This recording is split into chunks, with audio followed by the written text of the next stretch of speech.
Flash doesn't like Widow Mines in the mid game. Can he use that to his advantage? I think so. Perhaps he can feel like he can be a little bit more safer in the mid game. I mean, like, Flash uses them early on to harassment, and we did see it to great effect in that last game. I mean, 2 Widow Mine shots, essentially wiping out Effort's Ling Bane army. From there, I don't know. It's hard to say if he can really take much of an advantage of it. He kind of just needs to understand like what he needs against that composition that Flash is making. And probably the best thing for SoulKey is that this game was streamed. Yeah. And maybe SoulKey was watching this, and he's like, oh, okay, so this is kind of Flash's style at the moment. He loves to go this composition, which is obviously going to kind of falter to Banelings. And, I mean, if he gets to the late game and he gets to Ultras, it's going to Ultras are going to do very well against that composition as well. So we're going to have to wait and see exactly how SoulKey is going to play it. This map can definitely go to the late game. And just quickly, Flash in the bottom right as blue, SoulKey at the top left as Zerg as red. And it looks like Flash is probably going to do the same opening. Yeah, I wouldn't be surprised, to be honest. Flash, yeah, it seems so solid. He seems like the most common sort of... he seems like the guy that would just do the most standard stuff every single game. Like, he won't fix it if it ain't broke, you know? Yeah, yeah. Yeah. And it looks like SoulKey is going to kind of go the standard sort of style of 15 hatch, but no scouting. Not afraid of Flash doing any sort of proxies here. And you actually even see with that second overload of SoulKey, not even scouting for a proxy, maybe Reaper in the bottom left of his base.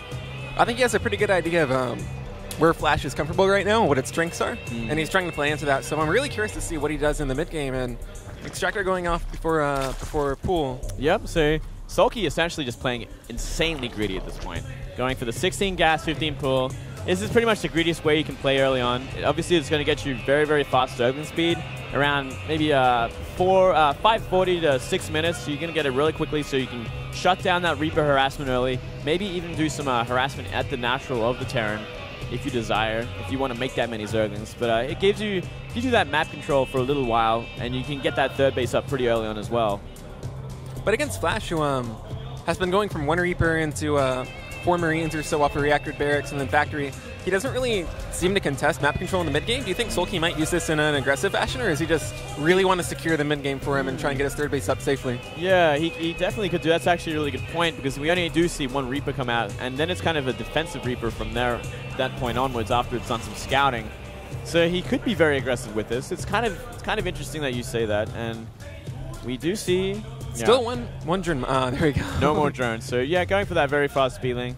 And we'll have to wait and see exactly how SoulKey's going to use it. Getting 6 Zerglings early to defend against this 1 Reaper. Very, very standard kind of start here. Yeah, and the same style opening from Flash as we saw in the first 2 games. This Overlord is going to be a little bit careful. We have 2 Marines in the making.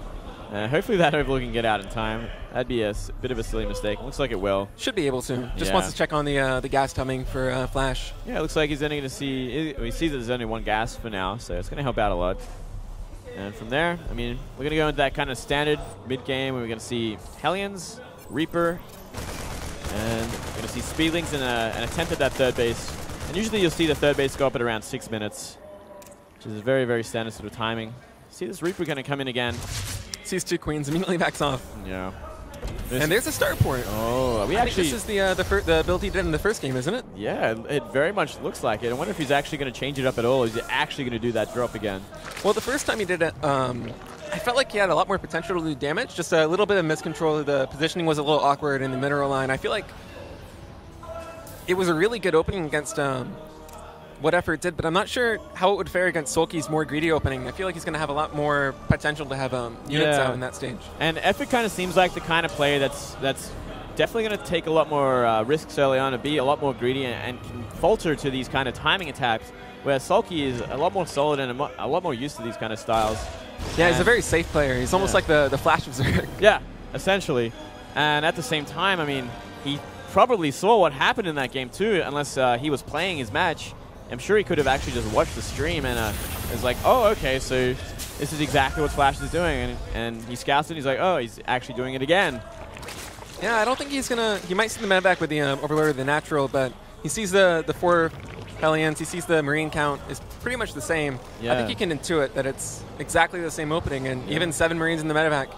It's actually kind of funny, and you know what? That Roach Warren could actually prove to be detrimental, that placement, because if he puts Marines behind it, there's only one sort of choke he has to defend from instead of 2. Yeah. And here we go. He's going to put it on the left side of that Roach Warren. It's going to be so hard to defend here. Only one Zergling on the map. Oh, wow. This might have caught SoulKey off guard after all. Yeah, completely caught off guard. He's going to get Hellions in. Oh, excellent, excellent. Beautiful, but still taking some drone damage here. And at the same time, the Roach Warren is going down. Oh, no. He's transfusing it. He's trying his best, but I think it's going to go down regardless. Unless these Queens kind of bully the Medivac too much. Oh, trading a lot of links with these Marines as well. And he's going for it. He gets it, but the Medivac goes down. So. This is the Medivac, but he kills the Roach Warren. He even takes a worker lead. Yeah. Up 5 workers now, which is pretty significant. That is huge as a Terran with 2 CCs dropping mules. And there goes the 3rd CC down on the main. I thought SoulKey was going to be in a really good position to defend against that, but it seemed to almost catch him completely off guard. Yeah. 17 drones killed. That's almost game-ending. Yeah, SoulKey's building Zerglings only, and he's making Banelings. I think he's going to all in. Completely reacting with the Ling Bane all in at this point. And I can't blame him. He's taken simply too much damage. He was not expecting the same thing this game. And, oh, man. I don't know. It's going to have to work or it's going to be game, essentially. And this Viking's going to see the Zerglings coming across the map. Flash is going to know what to expect. He knows something's up for sure. Let's see if any more bunkers go down. Yeah, the depots are raised. I think he knows. He knows, but, I mean, look at that. There's only, like, a few Hellions. Half-empty bunker. He might actually have enough to break this. 14 Banelings are being made at the same time. What a reaction from SoulKey here. Oh, busting through. Trying to get into the main here. The supplies don't go up in time. Can he get us around, which is the most important thing of all? He does! Oh no, this could actually be a complete turnaround here. These Banelings. All the Banelings hitting the SCVs. So many go down. So much damage here. And there's only one Hellion and 1 Marine. 1 Hellion, 1 Marine. These Banelings are creeping on behind. GG! GG. SoulKey turning it around with a great reaction here. He knew exactly how much Flash committed to this timing. And considering Flash did lose the Medivac and all those Marines, a Baneling follow-up, a Ling Bane all-in follow-up was going to be the perfect counter. And I think Flash knew